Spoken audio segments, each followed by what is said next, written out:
Hey guys, today we pack a lot in. We find our missing pieces, creep up on a bespoke coffin maker's cemetery, try not to get poked by some wild and pointy art cars, peek into a hopeless cave, walk through a forest of graffitied, gravity-defying cars, encounter dining ghosts and a giant pink lady in the desert, drive through a doomed mining town, experience the Devil's Golf Course, and showcase some poor decision-making as we stroll on a Death Valley salt road in the 100-degree heat. Oh, there's aliens and ice cream, of course. We decided to hang out for a couple more days in this escapees park in Pahrump, Nevada, before we head off into Death Valley. So that'll give us an opportunity to pick up some groceries, fill up the water, dump our tanks, do our laundry, and do all the things we need to do to be in the desert for a few days.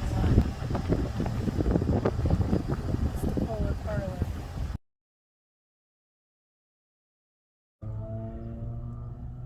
Cheers. It's the moment of truth. There's no fortune at all. What? I have no fortune. Oh no! Okay, so here we are in Pahrump, Nevada, and we stopped into the Paradise SKP camp, and we backed right in here to slot number 4 on the transient area, and I happened to notice right here on this stump these 2 pieces of wood that were just left behind by somebody. And you're probably wondering, why do I care? Well, as you know, we kind of did a retro on the dining area and turned it into an office, and I needed some shims to hold the floor in place. And guess what size specifically I need and the quantity I need? That's them right there. Okay, so I already have the first one in place, and just to show you, there's the second one, and perfect fit. What are the chances that this would happen, that these 2 little pieces of wood would be left behind by someone? Thank you, whoever you are. You just solved a problem for us. Bill's up on the roof replacing a few of the cable ties on our solar that broke off. So these are the things that you have to do every once in a while. This whole system he installed, it's been working like an absolute charm. We don't need electricity from nobody. We make our own. From scratch. So there was a time where I used to wonder, how do people get up on top of a camper roof? It's easy, actually, and this is now my favorite spot to be. I wish there was a deck up here, because I'd bring up a chair and just chill. Yeah. On our way out of Pahrump, after sampling their many ice creams, we did a drive-by of Coffinwood, which is the property of Coffin It Up, a coffin maker who makes everything coffin-shaped, including gazebos, custom kitchens, planters, ping-pong tables, coffee tables, and more. The owners built this pet cemetery in the front yard. You can even get married here if you're so inclined. We didn't call ahead for a tour, and my main regret is not getting to see the cool vintage hearses parked out back.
We've arrived in Goldfield, Nevada with an awesome art car installation that I'm super excited to see.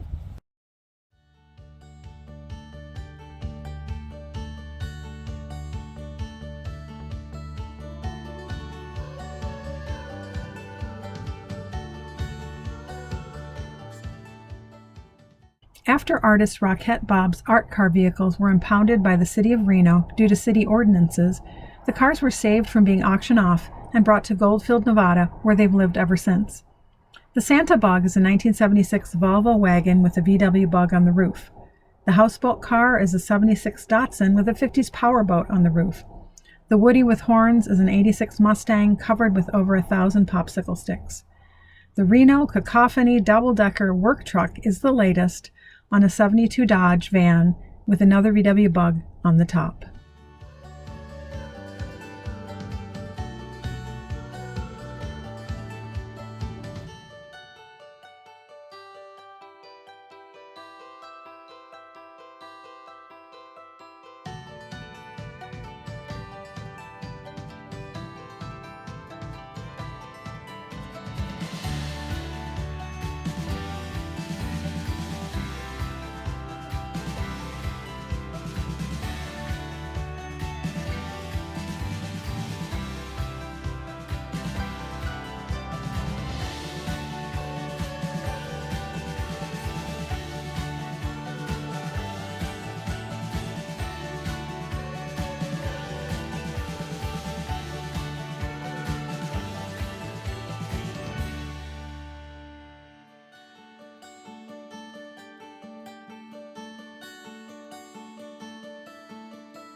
This is the International Car Forest and Last Church in Goldfield, Nevada.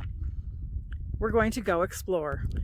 This is our favorite kind of hiking to do amongst the odd art.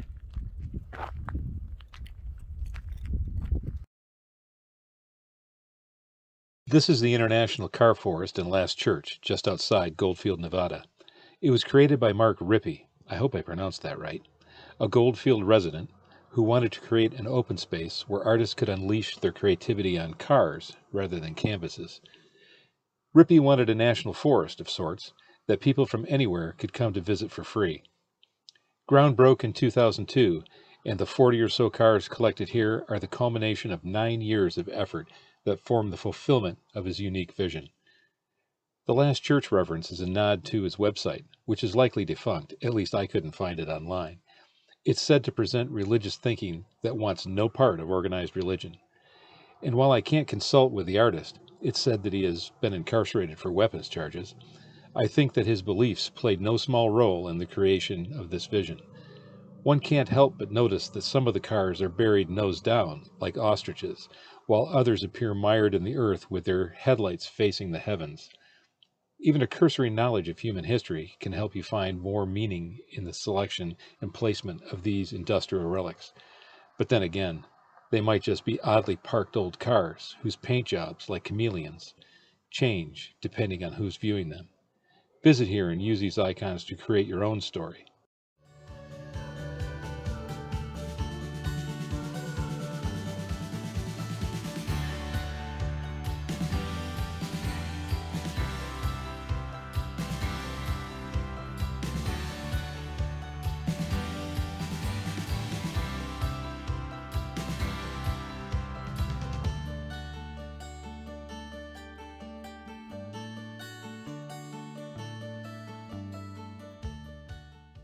Excuse me, sir. Is there any hope? There's no hope. That thing is way in there. That is definitely... A hopeless cave. That's a definitely professionally built tunnel. Oh, really? You think somebody broke out of something? Holy yikes. Holy yikes. You heard it here first.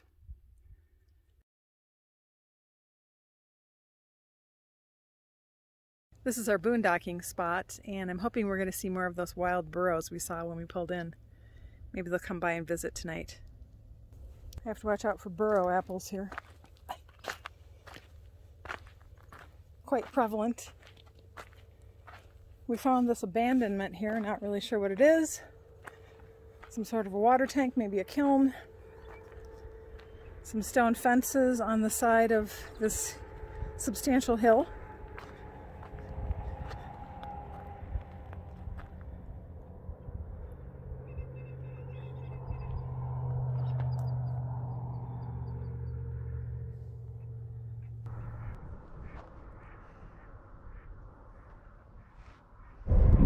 Not sure what this was, but it does remind me of a kiln.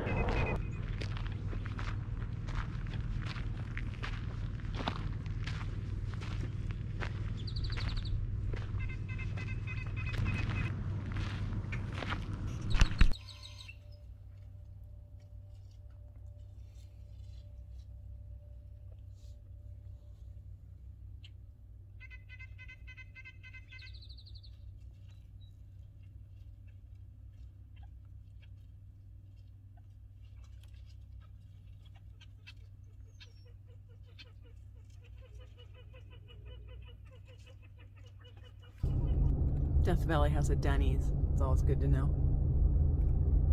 The sign of any good national monument, a Dennys. An HBO.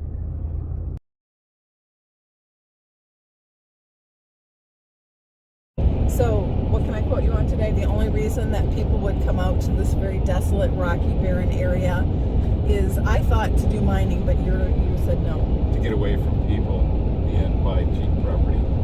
Okay. So this is a place for hermits and loners. Nothing else going on. And miners. And gamblers. Don't forget gamblers and loose women. Actually, there's quite a lot going on here now that I think about it.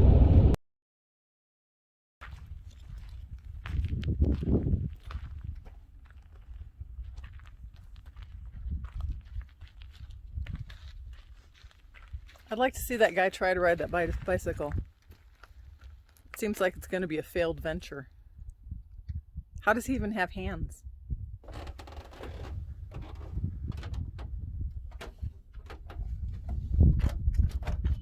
Lies.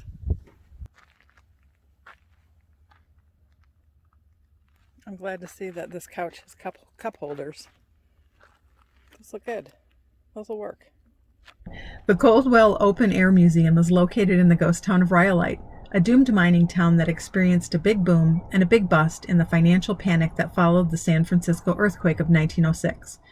The museum was created in 1984 with this ghostly interpretation of The Last Supper by Belgian artist Albert Zuzowski. Against the backdrop of the Amargosa Valley, he installed these ghostly figures. To make them, he wrapped live models in fabric soaked in wet plaster, and they slipped out when it was dry. Other art was later added by more artists who chose to place their creations in the obscurity of the Nevada desert. One of the quirky pieces shows a legendary prospector of Rhyolite with a penguin, representing the artist who always felt out of place in the desert. The most famous piece is Lady Desert, the Venus of Nevada, a pixelated version of a Greek sculpture. 1904 wasn't a year you had to memorize in history class. Sure, Theodore Roosevelt was president, the Army Corps of Engineers started building the Panama Canal, and Henry Ford set a new land speed record of almost 92 miles per hour. But that was nothing compared to what Frank Shorty Harris and his partner Ed Cross were up to that year. They had been out prospecting and made camp at a place called Buck Springs, 5 miles from the nearest ranch, smack dab in the middle of nowhere. The following morning, while Ed was cooking breakfast, Shorty walked over to where their burros had wandered to and happened to see a ledge of rock with what looked like copper stains on it. He walked over and knocked off a chunk of it with his pick. It was all green like turquoise and filled with big chunks of yellow metal, so big you could see them when holding the rock at arm's length. According to his autobiography, he let out a yell and Ed came a-running to see what was the matter. When he got close, Shorty yelled out again, "Dadgummit, Ed, we got the world by the tail, or else we coppered." Okay, I'm no grizzled 1900s miner, but you get the idea. They called that spot the Bullfrog Mine on account of the shape of that rock that Shorty knocked off with his pick. That's how it all began. People flocked to the area and it eventually became a town. They named it Rhyolite after the volcanic rock found there. It had hotels, stores, a school, an ice plant, 2 electric plants, foundries, machine shops, a hospital, and 3 railroads serving it. Not to mention a busy red light district that drew women from as far away as San Francisco.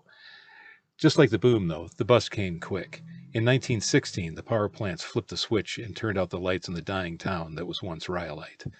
With World War I well underway and the battles of Verdun and the Somme on everyone's minds, no one noticed its passing. But we can look back and imagine what it must have been like for Shorty and Ed on the day they discovered gold in them there hills.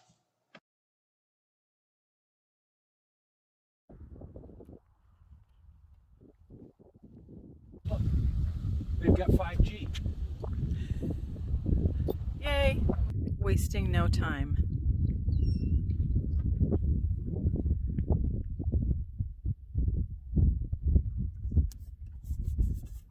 Done.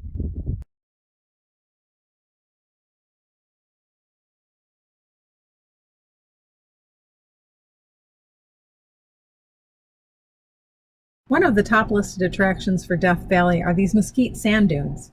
But we're from Michigan, home of some world-class sand dunes, so these were not a top 10 for us.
We love driving, which is great because Death Valley's vastness requires quite a lot of it.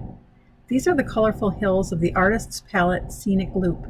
The rainbow array of reds, oranges, yellows, blues, pinks, and greens come from the volcanic deposits, and they really are breathtaking as you wind your way through the canyons created by the erosive power of water.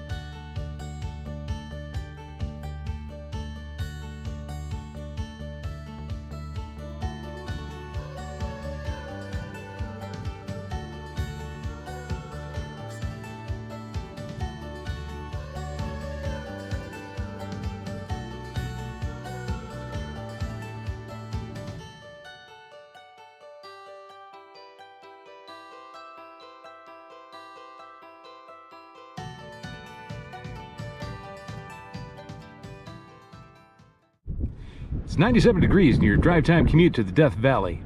And here we are in the Devil's Golf Course, 50-mile-an-hour winds. Have a nice day.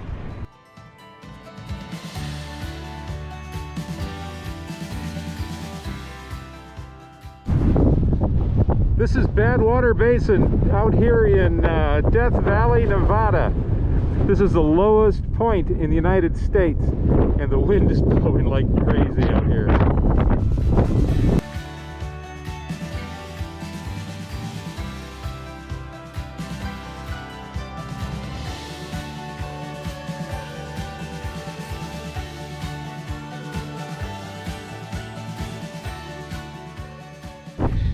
So here's a little find out here in the salt flats. You can see that if you dig down just a little bit, you've got standing water here. Notice all the heavy salt in that.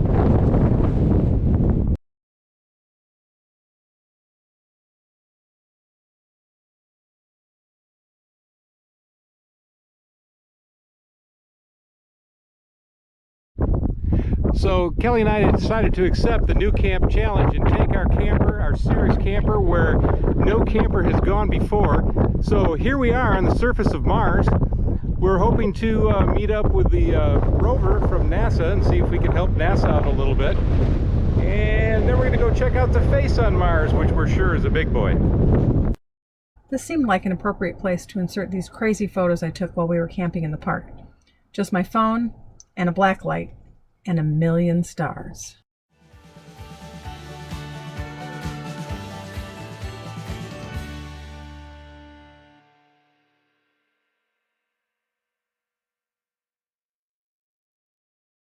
All right, 101 degrees in Death Valley, and it kind of kicked our ass. 101 at the lowest point in Right. America. That's true, in the United lowest States. point. Yeah.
We drove into the Fossil Falls dry lake bed to look for a dispersed camping site for the night, but the wind was absolutely killer, and it was a bit isolated for our tastes, so we moved along down the road.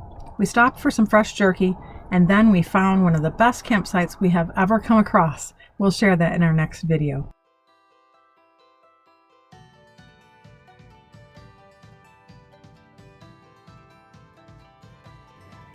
And this is why we can't have nice things. Greetings, humans of YouTube. If you like this content and you enjoy seeing us wander out into the salt flats in the 100-degree heat and wonder what else we might do, please hit the like button and subscribe. And for more photos of our travels, look for Outer Limits Open Road on Instagram. Thanks for watching. Next stop, we hit the Northern California National Parks in search of the giantest trees of all.